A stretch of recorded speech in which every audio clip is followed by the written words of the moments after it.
এখন সময় ভোর 6টার মতো, রেডি হয়ে যাচ্ছি শুটিংয়ে। আজকে শুটিং জোন পড়েছে মূলত ঢাকা থেকে অদূরে নক্ষত্রবাড়ি রিসোর্ট, যেটা গাজীপুর জেলায় অবস্থিত। প্রথমবারের মতো যাচ্ছি, তাই আমি কিছুটা এক্সাইটেড। আসলে আমি অনেক আগে থেকে এই রিসোর্টে যাওয়ার একটা চিন্তা ভাবনা ছিল, বাট সামহাও এবার আমার লাকি মিলে গেছে যে এটা শুটিং এর থ্রুতে যাওয়া হচ্ছে। আমাদের শুটিং এর গাড়ি বাসার গলির সামনে এসে দাঁড়িয়েছে, সো আমি উঠে পড়লাম এবং যথাক্রমে আমরা রওনা হলাম এবং পথে একটি ব্রেক দিয়ে আমরা একটু চা খেয়ে নিলাম। যেহেতু একটু লং জার্নি, তাই ভাবলাম সকালবেলা রওনা দেওয়ার আগে একটু চা খেয়ে নিই, তাহলে একটু চাঙ্গা লাগবে। এরপর যথাক্রমে আমাদের গাড়ি চলতে থাকলো এবং আমি গুনগুন করে গান গাইতে গাইতে প্রকৃতি উপভোগ করতে করতে যেতে থাকলাম।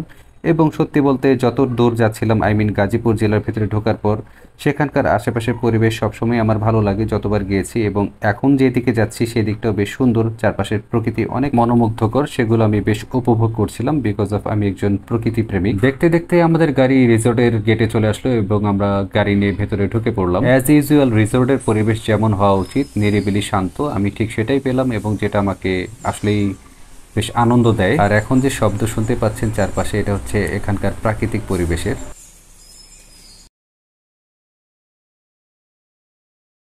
আমরা রিসোর্টের এই রুমটাতে উঠেছি। এই রুমটা অ্যাকচুয়ালি থাকার জন্য হলেও আজকে আমাদের থাকা প্লাস মেকআপ রুম হিসেবে ব্যবহার হচ্ছে। আমাদের ব্যাগ এন্ড ব্যাগেজ সব এখানেই রেখে দিলাম। আর আমি যেখানেই যাই ওয়াশরুমটা একটু আগে চেক করে দেখি। দিন শেষে দেখলাম না, ওয়াশরুম ঠিক আছে, পরিষ্কার আছে। চলুন তাহলে আপনাদেরকে রিসোর্টটা ঘুরে দেখাই। এই রিসোর্টের পুকুর পাড় দিয়ে হাঁটতে থাকলে আপনি এরকম অপোজিট পাশে দেখতে পারবেন ছোট ছোট যেই কটেজগুলো।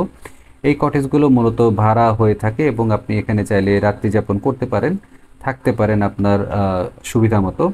আর এখানে দেখতে পাচ্ছেন পুকুরের পাশে একটি পাকা ঘাটলা রয়েছে, যেটা দেখতে বেশ সুন্দর। এবং একটু সামনে আগালে এরকম একটা প্রাকৃতিক পরিবেশ দেখতে পারবেন। অপোজিটে ওই যে দূরে দেখতে পাচ্ছেন, এখানে একটি ছোট কটেজ রয়েছে।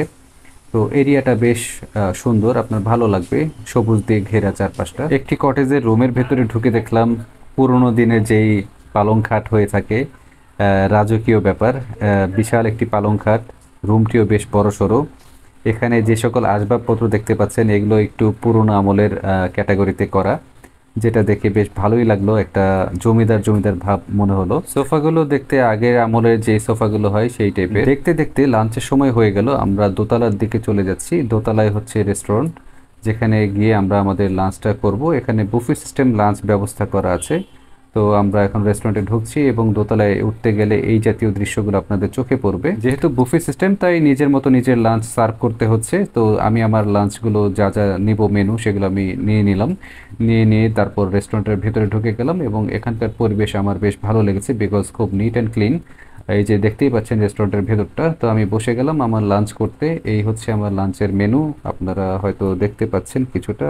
মাছ নিয়ে বসেছি, সাথে কিছু সবজি আইটেমও আছে। লাঞ্চের পর রিসোর্টের আরেকটা অংশ যেটা আপনাদেরকে আসলে দেখানো হয়নি, সেটা আপনাদেরকে দেখাচ্ছি। এই অংশটা মূলত আমি যেটা বুঝতে পারছি, এখানে নতুন করে এক্সপ্যান্ড করা হয়েছে আরও বেশি অ্যাকোমোডেশনের জন্য। আর আমরা যেহেতু শুটিংয়ে এসেছি, সো এর চাইতে বেশি ইনফরমেশন দিতে পারছি না। এই যে আমাদের শুটিং হচ্ছে, আমরা একটি ধারাবাহিক নাটকের কাজে এসেছি, যার পরিচালক হচ্ছেন তৌকির আহমেদ স্বয়ং নিজে। সো যাই হোক, আপনারা ভালো থাকবেন, সুস্থ থাকবেন। পরবর্তীতে নতুন কোনো ভিডিও নিয়ে আবার হাজির হব।